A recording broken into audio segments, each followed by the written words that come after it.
আজকে আমার মিনি কিচেনে নানা রকমের শাক রান্না করব। পাট শাক, পুঁই শাক, কাঁঠালের বিচি, লেবু, কাঁচামরিচ, ডাঁটা। এখন আমি পাট শাকটাকে ধুয়ে নিচ্ছি ভালো করে জল দিয়ে। পাট শাক আমার ধোয়া শেষ হয়ে গিয়েছে। এখন আমি পুঁই শাকটাকে ধুয়ে নিচ্ছি। পাট শাক ধোয়া, পুঁই শাক আমার ধোয়া শেষ। এখন ডাঁটা শাকটা ধুয়ে নিচ্ছি। ডাঁটা শাক ধোয়া শেষ।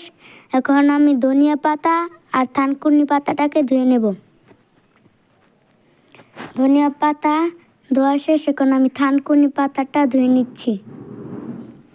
পাট শাকটাকে পলে নিচ্ছি। আমার মিনি কিচেনে পাট শাক, পুঁই শাক আর কাঁঠালের বিচি, পেঁয়াজ, রসুন, কাঁচামরিচ কেটে নিয়েছি। আর বেগুন ভাজা, কড়াইয়ে তেল দিয়ে নিয়েছি। এখন আমি পেঁয়াজ, রসুন, কাঁচামরিচ আর কাঁঠালের বিচিটা দিয়ে নেব। তো আমার দেওয়া শেষ হয়ে গেছে। এখন ভালো করে নাড়াচাড়া করে নেব। পেঁয়াজ ভাজা হয়ে গেছে। এখন পাট শাক আর পুঁই শাকটা আমি দিয়ে নিচ্ছি। পাট শাক দেওয়া শেষ। এখন পুঁই শাক দিয়ে দেব। দিয়ে ভালো করে নাড়াচাড়া করে নেবে।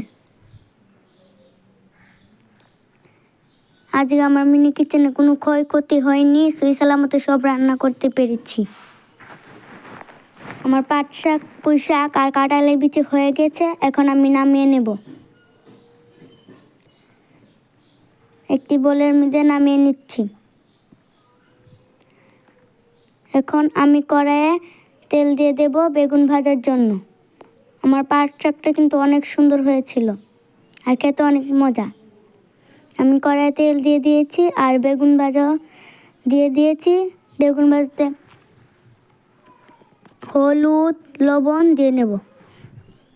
পরিমাণ মতো হলুদ আর লবণ দিয়ে দিবেন আপনারা।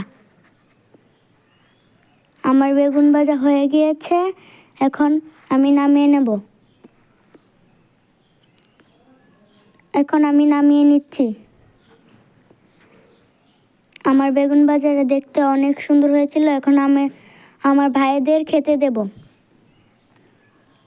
বেগুন ভাজা, পাট শাক, পুঁই শাক, কাঁঠালের বিচি দিয়ে রান্না করেছি আর লোটে মাছ আগে থেকে রান্না ছিল আর ভাত।